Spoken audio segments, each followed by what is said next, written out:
My fellow listeners, people of the world, the children of the former British Island Cameroons, Amazonia, I'm very happy to come back again to present another episode of the series that we're running, informing ourselves and the world who we are, who the people of the former British Island Cameroons, the children of Amazonia are, in context with the universe, their location, and who they truly are. In the first episode, we demonstrated that there is a vast universe out there, and we are an integral part of that universe. And the universe is so vast that the small planet Earth on which we are located is infinitesimally small compared to all the very large bodies out there. We talked about the fact that the portion of the universe that has been discovered by man is called the observable universe, is very small compared to the non-observable universe, the one that man cannot see. It's less than 1%. And of the 1% that can be seen, we mentioned that it's full of multiple small components of large galaxies constituting in themselves bubbles of universes, and that each of those bubbles contains billions, trillions of galaxies, and each galaxy contains billions upon billions of stars, and the stars themselves in each galaxy contain over trillions of planets. And the galaxy that the Earth belongs to is called the Milky Way galaxy. This galaxy has over 3.2 trillion planets and over 200 billion stars. And our Earth is only a small planet around our sun. And we, the children of Amazonia, the people of the former British Island Cameroon, are located on planet Earth. And we were able to come down to our planet and demonstrate that the children of Amazonia are located in the land, in the continent of Africa, which is the largest continent on planet Earth. We indicated that the surface area of our planet Earth has only about 30% land surface on which humans exist. The majority, over 2/3 of that land surface, is constituted of mainly water, which we find in the oceans, the Atlantic, the Pacific, the Indian, and other bodies of water around the planet Earth.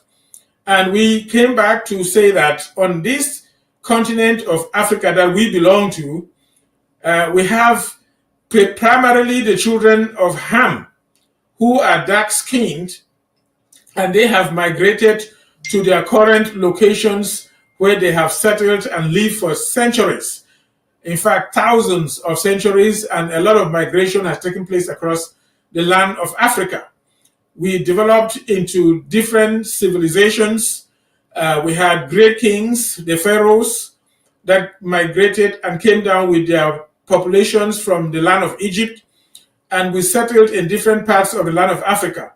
We were able to demonstrate that the land future, the futures of the land, the bodies of streams and rivers and mountains, determine the migration patterns and the settlement patterns across the land.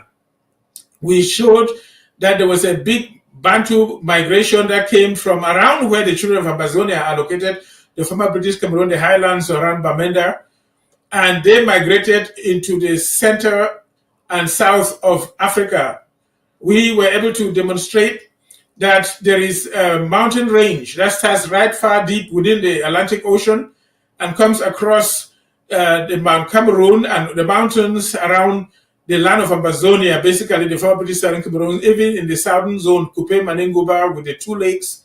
Then you come through Lubialem, Momo Division, you come to Mezam, and you go up to Ketunja, Bui, reach right down to Adamawa. And we indicated that we should not forget that when people were walking or migrating, traveling mainly on footpaths, these vehicles that we use today only came less than 150 years ago. The planes that we fly today were only developed about 100 years ago. So when people had lived across Africa for thousands of years, we never used cars. We never used planes like we're using today. People worked on food. And it was not easy to overcome these land futures, to overcome climbing those tall mountains and descending into deep valleys, crossing rivers. Young people could do it, but the older generation could not. So you had settlements depending on the land futures. The people were, as they traveled across the land and migrated, they met multiple different animals, as well as looking for suitable land for planting food, nutrition, as well as safety and protection from other stronger tribes that may threaten their existence. Now, I would like to inform us how we came about with the traditional rulers that we call chiefs. Remember, I mentioned there were great kings of Egypt that ruled and controlled for a long time and had great civilizations. Most of our rulers actually descended from those great rulers. As they migrated, they carried some population with them. And as they moved across the Sahara with the multiple animals, some of them lions and tigers and elephants, buffaloes, zebras. There are so many different small ones that we cannot mention all of them.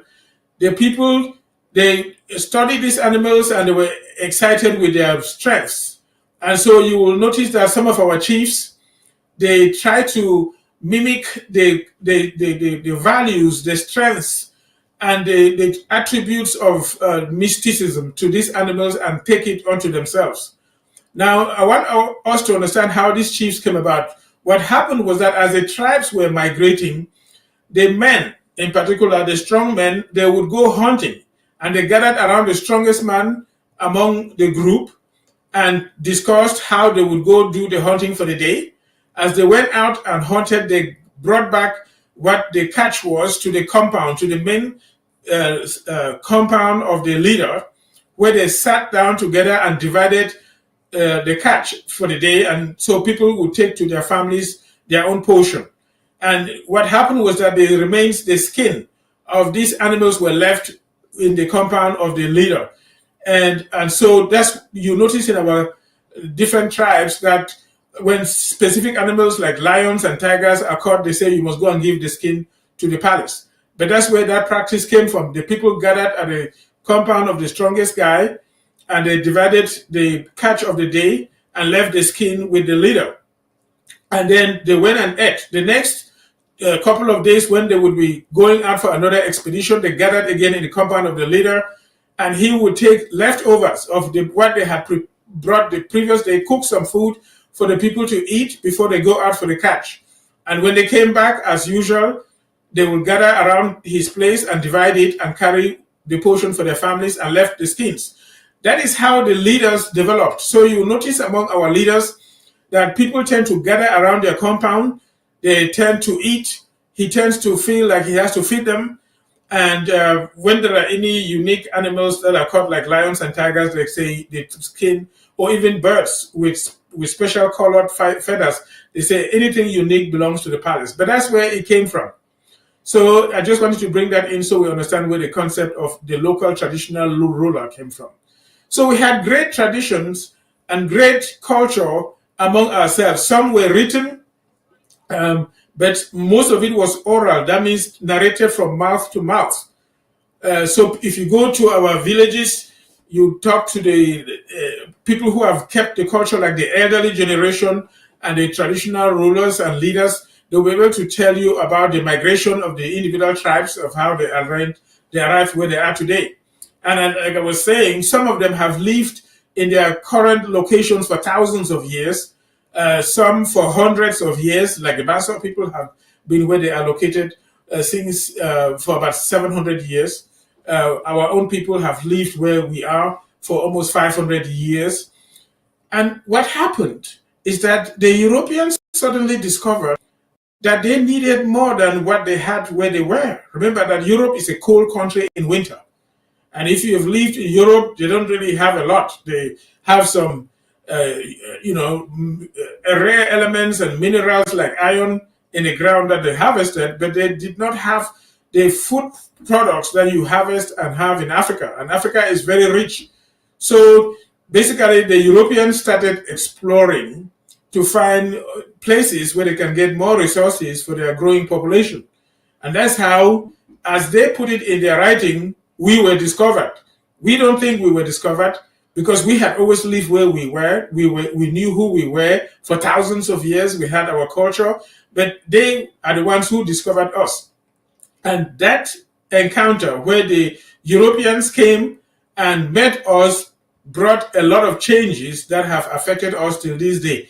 I would like for us to see a video of that early expedition of the European coming to the African continent. Let's see that video, please.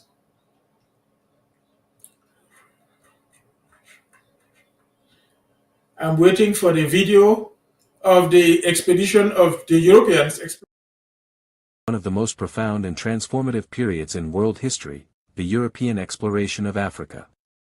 From early traders to the infamous Scramble for Africa, this journey will give you a deeper understanding of how Europe's interaction with Africa shaped the modern world. Stick with me for the next hour, as we dive into the history of exploration, its impact, and the people who made it all happen. Before the age of exploration, Africa was already home to a rich tapestry of cultures, empires, and civilizations. The ancient Egyptians, Carthaginians, and the kingdoms of West Africa, like Mali and Ghana, had long established their own legacies. Yet, when Europeans began to look outward in the 15th century, Africa was still largely a mystery. So, what sparked European interest in Africa? The motivations were complex, economic, religious, and scientific. It was not just about conquering new territories but also about finding new trade routes, spreading Christianity, and unlocking Africa's rich resources. But the truth is, much of this exploration was not about understanding Africa, it was about exploiting it. Let's begin with the Portuguese. In the 15th century, they were the pioneers of European exploration. Prince Henry the Navigator, a key figure in the early stages of Portuguese exploration, set the stage for what would later become a flood of European powers seeking to control African trade. The first major push into Africa was along the west coast. Portuguese explorers like Bartolomeu Dias and Vasco da Gama ventured into uncharted waters, seeking new trade routes to Asia. But what they discovered instead was a wealth of resources along the African coast: gold, ivory, and later, enslaved people. In 1488, Bartolomeu Dias became the first European to round the Cape of Good Hope, opening up sea routes to the Indian Ocean. This marked the beginning of centuries of European maritime dominance in African waters. However, not all that Europeans found in Africa was gold or ivory. By the 16th century, the demand for enslaved Africans grew exponentially. The transatlantic slave trade would soon become one of the darkest chapters of European exploration. European powers, particularly the Portuguese, British, French, and Dutch, built vast networks to capture, transport, and sell Africans as slaves to the Americas. It's estimated that over 12 million Africans were forcibly taken from their homeland over several centuries, leaving a lasting scar on the African continent. This wasn't just an isolated venture, it was a whole economic system. The triangular trade between Europe, Africa, and the Americas brought untold wealth to European nations while devastating African societies. While much of the exploration was driven by economic and imperial goals, the 18th and 19th centuries also saw a more scientific approach to the exploration of Africa. Europeans were eager to map the interior of the continent and uncover its hidden treasures, from rivers and mountains to unknown flora and fauna. One of the most famous figures in this period was David Livingstone, a Scottish missionary and explorer, who ventured deep into the African interior.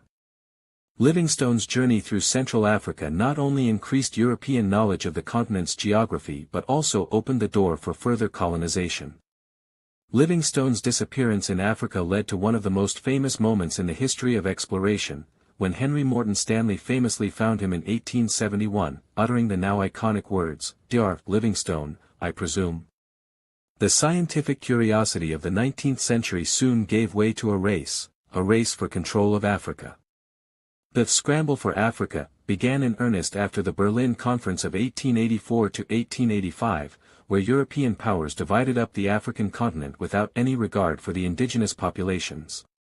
European powers like Britain, France, Belgium, and Germany sought to expand their empires, and Africa was a prime target. What followed was a rapid and violent colonization that saw vast areas of the continent placed under European control. While the European powers were carving up Africa, they had little knowledge of its internal dynamics, cultures, or the people living there. This led to devastating consequences, with many African societies being forced into labor and stripped of their land. While European powers were busy colonizing, African resistance was fierce and widespread. Figures like Shaka Zulu, Samori Touré, and the Mahdiist movement in Sudan fought against European encroachment in a variety of ways.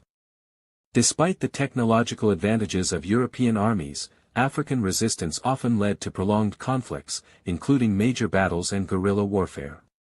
However, the forces of colonization were ultimately too powerful for most resistance movements to overcome. The legacy of European exploration and colonization of Africa is one that continues to shape the continent today. While Europe gained immensely in wealth, Africa's societies were forever altered. The boundaries drawn by European powers still divide nations and ethnic groups today, contributing to ongoing political and social challenges. Exploration, however, also led to cultural exchange, technological advancements, and global interconnectedness. The story of European exploration in Africa is a complex one, full of both tragedy and triumph, exploitation and resilience. Thank you. So you can see, as the Europeans came to Africa, they came with different motives. Commercial, to try and get goods for themselves, some religious, to convert people to Christianity, and with this motivation, they came and did so many different things. And they discovered us and noticed that we were of high moral value. In fact, I would like to read to us the testimony of a British Lord Macaulay's address to the British Parliament on February 2nd of 1835. Hear what he said when they came to Africa. He says, "I have traveled across the length and breadth of Africa, and I have not seen one person who is a beggar, who is a thief. Such wealth I have seen in this country, such high moral values, people of such caliber, that I do not think we would ever conquer this country unless we break the very backbone of this nation, which is her spiritual and cultural heritage. And therefore, I propose that we replace our old and ancient education system, her culture. For if the Africans think that all that is foreign and English is good and greater than their own, they will lose their self-esteem, their native culture, and they will become what we want them, a truly dominated nation." So you see from their own very testimony here that they realized that we were highly cultured, well behaved, and well governed in our local communities. You did not have people begging on the streets. You know about our situation back at home even today, that we take care of each other's, our family members. They come and stay with us even when we travel to faraway towns. We feed them. And they confessed here that they never saw a beggar on the streets because families take care of each other. They never saw a thief because we shared what we have with each other. Not in the sense of communism, but just as a cultural value that we give to those who are in need. You notice among us that when people visit you, first thing you do is try to make sure that they feel comfortable. You give them something to drink and find them something to eat. That's what they discovered among us. And they thought that we were difficult to conquer because of our values, our governance system. And the best thing to do was to destroy our education system, what we think of ourselves, and make us believe that what they brought was superior to what we have. And that if they succeeded in doing that, then they will conquer us. And in principle, they have almost succeeded because they have made us think that what is African is inferior and what comes from, let me put it this way, the white man is superior. And that's not true. And so we need to rediscover who we are and go back to our roots. You know, the roots of our cultural values, and those things that are good among us. We need to bring that back. So that is how it came about. I read the story of the confession of this Lord in front of the British Parliament in 1835. Now I will be coming slowly to the land of Ambazonia, the former British town in Cameroon, to give information of how they discovered or how the white man came to us. The first foreigners that encroached from the sea coast, we know that Fernando Po had come from Italy, from Portugal in the 1400s and settled around Douala and discovered the prawns and called it Rio dos Cameros. But as far as Ambazonia is concerned, in 1848, Joseph Merrick, a Baptist missionary, came and to spread the gospel among our people. And around 1858, he was followed by Alfred Secker, a British, who settled in then Victoria. At that time, he called it Victoria because the ruling monarch in Britain was Queen Victoria. So he named the location after the Queen of England at the time, Queen Victoria, the popular Victoria that Ahijo changed to Limbe. And so he settled there, and eventually the British took notice of it and called it the Ambas Bay Protectorate of the British Crown. So the land of Ambazonia was first more or less touched and occupied by the English-speaking, the British. And they put their headquarters in Victoria, which was named after the Queen of England. Now the Germans had settled around Douala, and so there was a little bit of scrambling for territory around the area of Ambazonia and the frontiers, basically the dividing line between British Cameroon and what the Germans were contesting at the time. And what the Europeans discovered was that the almost war was going to break out among them as they were scrambling for our territory. Therefore, they decided to meet in Berlin and discuss how to divide this land among themselves and evade war. That means they decided to have a conference where the contending powers that were scrambling and struggling to take our territory for their own personal selfish interest will sit down and decide how to share the land so they don't fight among themselves. And at the time, Otto von Bismarck was a very strong ruler in Central Europe, and using his stature, he was able to call this conference in Berlin, where the popular Conference of Berlin took place, as you heard briefly in the previous video, from 1884 to 1885. And that's where they sat down and decided how to divide Africa among themselves. And the portion where the children of Ambazonia are located, which the British had taken onto themselves as a protectorate called the Ambas Bay Protectorate, when Africa settled there, the British decided to cede that to the Germans to add onto their territory that they were getting from around Douala and extending further inward. So I would like for us to watch the video that gives us information about the popular Conference of Berlin when Africa was partitioned. This was chaired by Otto von Bismarck, the Chancellor of Germany. And remember that Cameroon, where Ambazonia is located, was then partitioned and owned by the Germans. So let's watch this video, please. European powers were in a fierce scramble for control over the vast and resource-rich continent of Africa. This era, known as the Scramble for Africa, saw European nations vying to expand their empires by claiming African territories. The culmination of this imperialist competition was the Berlin Conference of 1884-1885, a meeting that would shape the future of Africa in profound and often devastating ways. Remarkably, not a single African representative was invited to the table where the fate of their lands and people was decided. Background: The Scramble for Africa. By the late 1800s, European nations were competing for influence and resources across the globe.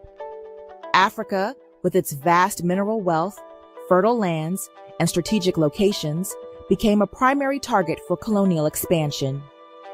Prior to the Berlin Conference, European incursions into Africa were mostly limited to coastal trading posts and a few isolated settlements. However, As technological advancements made inland exploration more feasible, the race to claim African territories intensified. This unregulated competition led to conflicts between European powers, as well as brutal exploitation and violence against African communities. To avoid direct military confrontations among themselves and to formalize their claims, the European powers sought to establish rules for the colonization of Africa. The Berlin Conference, dividing a continent. In November 1884, representatives from 14 European countries and the United States gathered in Berlin at the invitation of German Chancellor Otto von Bismarck. The purpose of the conference was to regulate European colonization and trade in Africa. Over the course of several months, these diplomats and leaders carved up the African continent into territories that would be controlled by the various European powers. The key decisions made at the Berlin Conference included principle of effective occupation. European powers were required to establish authority in the areas they claimed. This meant building infrastructure, establishing administration, and maintaining a military presence. Free trade zones. The Congo Basin and Niger River regions were designated as free trade zones where all European nations could operate without interference. The Congo Free State. King Leopold II of Belgium was granted personal control over the Congo Free State, a decision that would lead to one of the most brutal regimes in colonial history. As a result of the conference, borders were drawn with little regard for the existing ethnic, cultural, and linguistic divisions among African peoples. Entire communities were split between different colonial powers, while rival groups were forced together under artificial borders. The European powers prioritized their own economic and political interests, disregarding the complex social and political landscapes of the African continent. The absence of African voices. One of the most glaring injustices of the Berlin Conference was the complete exclusion of African representatives.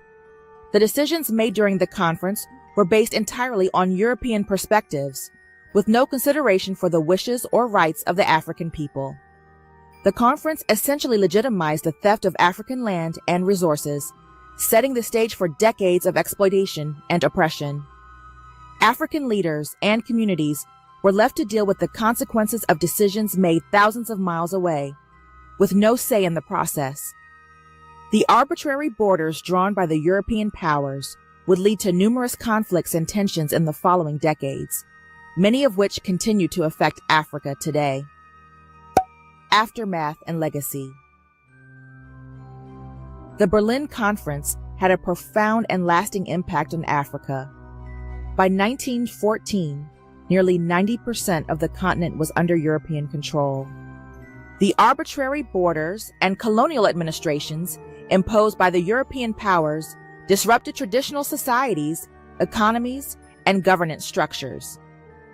The legacy of these borders can still be seen in the modern map of Africa, where many of the political boundaries established during the Berlin Conference remain in place.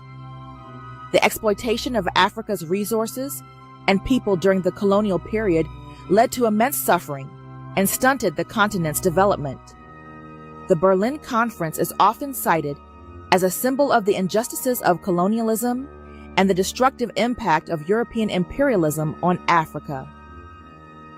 A continent divided. The Berlin Conference of 1884 to 1885 stands as a stark reminder of the power dynamics that have shaped global history.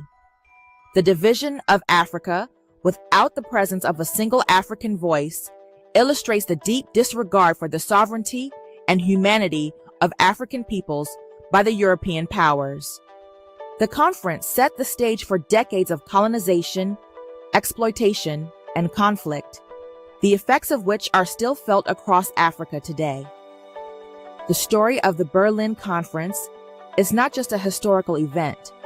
It is a crucial chapter in understanding the complex legacies of colonialism and the ongoing struggles for self-determination, justice, and unity in Africa.